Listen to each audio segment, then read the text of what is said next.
Assalamu alaikum dear students, hope you are doing well. Today I am going to start MCQs on ratio and proportion. First we define what is ratio. A ratio is a mathematical comparison. Simple ratio means a comparison between two similar quantities.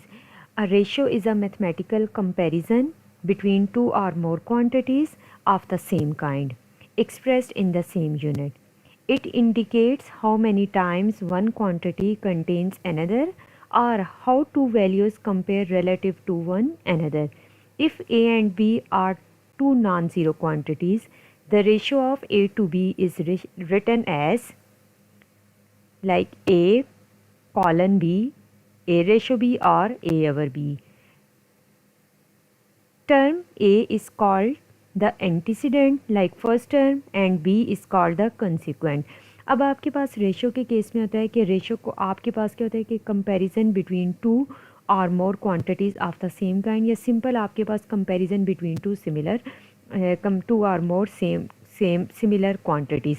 अब यहाँ पर आपके पास ratio को आप denote करते हैं A ratio B और आप इसके लिए जो साइन यूज़ करते हैं वो आपके पास क्या है कॉलन का. अब आपके पास जो फर्स्ट टर्म होती है ए वो आपके पास क्या है एंटीसीडेंट और आपके पास जो सेकंड टर्म होती है वो आपके पास क्या है कॉन्सिक्वेंट. अब आप रेशो को इस फॉर्म में भी लिख सकते हैं ए डिवाइडेड बाई बी, मगर आपके पास ए के केस में क्या है ए आपके पास क्या है एंटीसीडेंट और आपके पास जो सेकंड टर्म है बी वो आपके पास क्या है कॉन्सिक्वेंट. अब आपके पास क्या है a ratio remains unchange if both antecedent and consequents are multiplied or divided by the same non-zero number. अब आपके पास क्या है कि रेशो जो है वो आपके पास remain unchange if both antecedent and consequent are multiplied or divided by the same non-zero number like A ratio B which is equal to K ratio KB. Same number के साथ आपके पास मल्टीप्लाई भी हो रहे होंगे और डिवाइड भी हो रहे होंगे, तो उस केस में आपके पास जो रेशो है वो चेंज नहीं होगी, वो आपके पास सेम रहेगी. नेक्स्ट है आपके पास प्रोपोर्शन. प्रोपोर्शन आपके पास क्या होता है a proportion is an equation starting that two ratios are equal. अब आपके पास प्रोपोर्शन रेशो के केस में आपके पास क्या हो सकता है कि टू और मोर क्वांटिटीज़ और रेशो को आप डिनोट करते हैं ए रेशो बी या आर ए टू बी. अब प्रोपोर्शन के केस में आपके पास एक से ज़्यादा रेशो, आपके पास यहाँ पर क्वांटिटीज़ की बात नहीं हो रही, एक से ज़्यादा रेशोज़ की बात हो रही है, तो आपके पास A ratio B B C ratio D like E ratio. अब आपके पास प्रोपोर्शन क्या है a proportion is an equation starting that two ratios are equal when four quantities A B C and D are such that A ratio B is equal to C ratio D they are said to be in proportion. Proportion के case में आपके पास जो दो ratios हैं वो आपके पास क्या होंगी इक्वल होंगी. अब आपके पास क्या आ जाता है, इसको आप डिनोट करते हैं A ratio B proportion to C ratio B. अब यहाँ पर आपके पास read as A is to B as C is to D. अब यहाँ पर आपके पास एक्सट्रीम प्रोपोर्शन के केस में आपके पास एक्सट्रीम और मीन्स क्या होता है. अब आपके पास जो टर्म ए और डी है ये आपके पास क्या है एक्सट्रीम है और बी और सी आपके पास क्या है मीन्स है. अब आपके पास प्रोपोर्शन की जो आपके पास फंडामेंटल प्रॉपर्टी है वो आपके पास क्या आ जाती है कि product of extremes is equal to product of means. अब आपके पास फर्स्ट और जो लास्ट टर्म है वो आपके पास क्या है एक्सट्रीम और जो आपके पास मिडल वाली दो टर्म है आपके पास बी और सी या आपके पास क्या है एक्सट्रीम मीन. अब यहाँ पर देखें ए और डी आपके पास फर्स्ट और लास्ट टर्म आपके पास एक्सट्रीम है और जो आपके पास मिडल वाली बी और सी ये दोनों आपके पास क्या हैं मीन्स है. और इसकी जो बेसिक प्रॉपर्टी है आपके पास fundamental property product of extremes is equal to product of means. तो आपके पास प्रोपोर्शन के केस में जो मीन और एक्सट्रीम होता है वो आपके पास क्या है product of extremes is equal to product of means. Next है आपके पास टाइप्स ऑफ प्रोपोर्शन क्या होती हैं. Proportional relationship describes how one quantity change in response to changes in another. अब आपके पास प्रोपोर्शन के केस में आपके पास डायरेक्ट प्रोपोर्शन भी हो सकता है, इन्वर्स प्रोपोर्शन भी हो सकता है, आपके पास कंपाउंड प्रोपोर्शन भी. तो आपके पास प्रोपोर्शनल रिलेशनशिप आपके पास क्या होता है कि proportional relationships describes how one quantity changes in response to changes in another. The primary types of proportion are given below. First one है आपके पास डायरेक्ट प्रोपोर्शन. डायरेक्ट प्रोपोर्शन में आपके पास क्या है कि two quantities x and y are said to be in direct proportion or directly variation. अब आपके पास डायरेक्ट प्रोपोर्शन के केस में क्या होता है कि अगर आपके पास एक क्वांटिटी इंक्रीज़ हो रही है तो दूसरी भी आपके पास इंक्रीज़ हो रही होगी, अगर आपके पास एक क्वांटिटी डिक्रीज़ हो रही है तो दूसरी भी डिक्रीज़ हो रही है, ये आपके पास क्या है, डायरेक्ट प्रोपोर्शन। तो आपके पास डेफिनेशन क्या है, two quantities x and y are said to be in direct proportion or directly variation if an increase in one causes a proportional increase in the other or a decrease in one causes a proportional decrease in the other. In other words, their ratio remain constant. अब आपके पास क्या होता है कि अगर एक quantity में इंक्रीज़ आ रहा है तो सेकंड भी आपके पास प्रोपोर्शनल टू इंक्रीज़ होगी, अगर आपके पास डिक्रीज़ हो रही है in one causes a proportional decrease in another. तो आपके पास क्या आ जाता है कि अगर एक क्वांटिटी इंक्रीज़ हो रही है तो दूसरी भी आपके पास इंक्रीज़ होगी, अगर आपके पास एक डिक्रीज़ हो रही है तो दूसरी भी आपके पास क्या होगी, डिक्रीज़ होगी। तो इसको आप क्या कहेंगे, डायरेक्ट प्रोपोर्शन। ये आपके पास आ जाता है, ये फॉर्म आपके पास आ जाती है डायरेक्ट प्रोपोर्शन के केस में।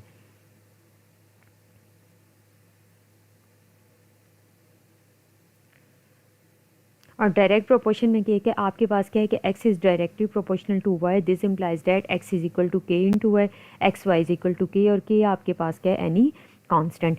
नेक्स्ट है आपके पास indirect. Indirect mean inverse proportion. Inverse proportion के केस में आपके पास क्या है कि अगर एक क्वांटिटी इंक्रीज़ हो रही है तो आपके पास दूसरी क्वांटिटी क्या होगी, डिक्रीज़ होगी, और अगर आपके पास एक क्वांटिटी डिक्रीज़ हो रही है तो दूसरी आपके पास क्या होगी, इंक्रीज़। तो ये आपके पास क्या है, indirect or inverse proportion. Two quantities x and y are in direct proportion are inverse variation if an increase in one causes a proportional decrease in the other and vice versa. Their product remain constant. अब आपके पास क्या है, x is, यहाँ पर आपके पास क्या है, इन्वर्स प्रोपोर्शन आ जाता है, तो आपके पास x is proportional to 1/y। Like आपके पास यहाँ पर इन्वर्स, तो आपके पास एक्स वाई को अगर मल्टीप्लाई करते हैं, this implies that x y is equal to k x1 into y1 which is equal to x2 y2।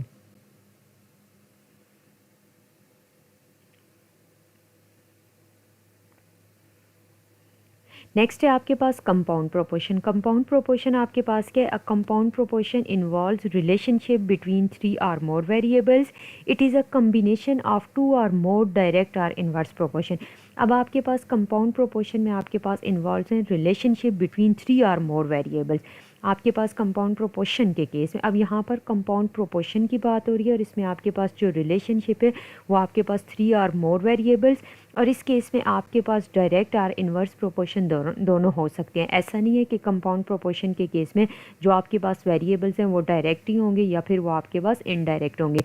आपके पास combination of direct and inverse proportion हो सकता है। Typical application includes work rate, time problem, interest calculations and resource distribution. ये आपके पास आ जाते हैं compound proportion में। नेक्स्ट है आपके पास कॉन्टीन्यूड प्रोपोर्शन। अब आपके पास कॉन्टीन्यूड प्रोपोर्शन में क्या आ जाता है कि 3 quantities A B and C are in continued proportion if E ratio B equal to B ratio C. Here B is known and the as the mean proportional between A and C. अब यहाँ पर आपके पास जो mean proportional है वो आपके पास क्या आ जाता है, ए एंड सी, और वो आपके पास क्या है, बी स्क्वायर। अब यहाँ पर देखें ए और सी आपके पास क्या आ जाते हैं, एक्सट्रीम, और मिडिल में जो आपके पास दोनों वैल्यू है वो आपके पास क्या आ जाती है, mean. Like product of mean equal to product of extreme. तो यहाँ पर आपके पास B square is equal to A into C और B is equal to under root A C. तो ये आपके पास क्या आ जाता है इस केस में, कॉन्टीन्यूड प्रोपोर्शन के केस में। अब आपके पास कॉन्टीन्यूड प्रोपोर्शन के केस में 3 क्वांटिटीज़ होंगी आपके पास in continued proportion if A ratio B is equal to B ratio C. अब यहाँ पर MCQ सॉल्व करते हैं स्टेप बाय स्टेप। अब आपके पास सबसे पहले फर्स्ट क्वेश्चन क्या है, A ratio B is equal to 3 ratio 4 and B ratio C is equal to 8 ratio 9। What is the ratio of A to C. अब आपके पास जो फर्स्ट क्वेश्चन है वो आपके पास कौन सी आपके पास प्रोपोर्शन से रिलेट कर रहा है, कॉन्टीन्यूड प्रोपोर्शन के साथ। अब यहाँ पर सबसे पहले देखें क्वेश्चन में आपके पास क्या गिवन है, आपके पास क्या है कि ए रेशो बी आपके पास किसके इक्वल है, 3 रेशो 4, और बी रेशो सी आपके पास क्या है, 8 रेशो 9। आपने कैलकुलेट क्या करना है, ए रेशो सी। MCQs में आपके पास ऑप्शंस गिवन है 1 रेशो 2, 2 रेशो 3, 3 रेशो 2, 4 रेशो 3। अब यहाँ पर आपके पास जो करेक्ट ऑप्शन है वो आपके पास क्या है, ऑप्शन बी। अब यहाँ पर आपके पास आपको कैसे पता चला है कि आपके पास जो करेक्ट ऑप्शन है वो आपके पास क्या है, लाइक आपके पास MCQs में जो करेक्ट ऑप्शन है वो आपके पास बी है, तो बी कैसे है। अब सबसे पहले देखें, अगर आपके पास क्या है, A ratio B is equal to B ratio C. आपके पास क्या है, simple, A ratio B is equal to B ratio C. अब ए रेशो बी आपके पास गिवन है 3:4 विच इज़ इक्वल टू 8:9। आप रेशो को इन द फॉर्म ऑफ लिख सकते हैं 3/4 विच इज़ इक्वल टू 8/9। आपके पास सबसे पहले देखें जो गिवन रेशो है वो आपके पास क्या है, A ratio B and B ratio C. यहाँ पर आपके पास दोनों रेशोज़ हैं, आपके पास उसको मल्टीप्लाई करते हैं, मल्टीप्लाई द टू रेशो। सबसे पहले ए रेशो बी आपके पास क्या है 3/4 and B ratio C 8/9। Multiply करते हैं बोथ रेशोज़ को, तो आपके पास क्या आंसर आ रहा है, A/B मल्टीप्लाई B/C। वो आपके पास किसके इक्वल आ जाता है। अब यहाँ पर देखें A/B मल्टीप्लाई B/C, बी भी अगर आपके पास कैंसिल तो A/C is equal to 3 × 8 divided by 4 × 9 24/36। Simplest form में कन्वर्ट करते हैं तो आपके पास क्या आ जाता है 2:3। आपके पास 12 2 टाइम 24 12 3 टाइम 36। तो आपके पास जो ए रेशो सी का आंसर आ गया वो आपके पास क्या आ गया 2:3। तो आपके पास जो करेक्ट ऑप्शन है वो आपके पास क्या है, ऑप्शन MCQs डी। नेक्स्ट है आपके पास question number 2। The total weight of a mixture of nuts is 45 kg containing almonds and cashews in the ratio 4:5. How many kilograms of cashews are in the mixture? अब सबसे पहले आपके पास क्या है, टोटल वेट जो आपके पास मिक्सचर का है वो नट्स का वो आपके पास क्या है 45 kg। अब यहाँ पर देखिए आपके पास जो दोनों की रेशो गिवन है, आपके पास जो नट्स हैं उसमें आपके पास क्या है एलमंड्स एंड कैश्यूज़, आपके पास रेशो क्या है 4:5। अब जस्ट जो मिक्सचर के अंदर कैश्यूज़ हैं उसका टोटल वेट क्या है, वो टोटल वेट आपके पास क्या है 25 kg। अब ये आपके पास कैसे पॉसिबल है, सबसे पहले जो टोटल रेशो है वो आपके पास क्या है 4:5। अब सम करेंगे जो आपके पास गिवन रेशो है वो आपके पास क्या आ जाता है 9 पार्ट्स। अब सबसे पहले देखें फर्स्ट पार्ट के लिए total weight divided by total watts. Total weight आपके पास क्या है 45 kg और आपके पास टोटल पार्ट्स क्या है 9, तो आपके पास आंसर क्या आ जाता है 5 kg।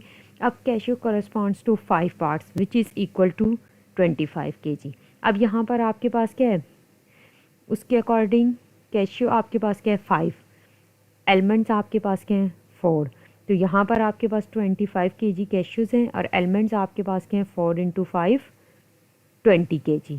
तो आपके पास जो करेक्ट ऑप्शन है वो आपके पास क्या है, ऑप्शन MCQs सी।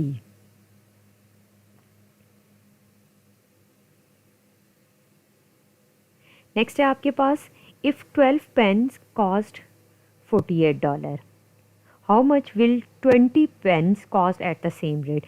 अब आपके पास बहुत ही सिंपल है, 12 पेन्स हैं आपके पास, 12 पेन्स हैं, उसकी आपके पास क्या कॉस्ट क्या है 48। अगर आपके पास 20 हों तो आपके पास सेम रेट के अकॉर्डिंग कॉस्ट क्या होगी।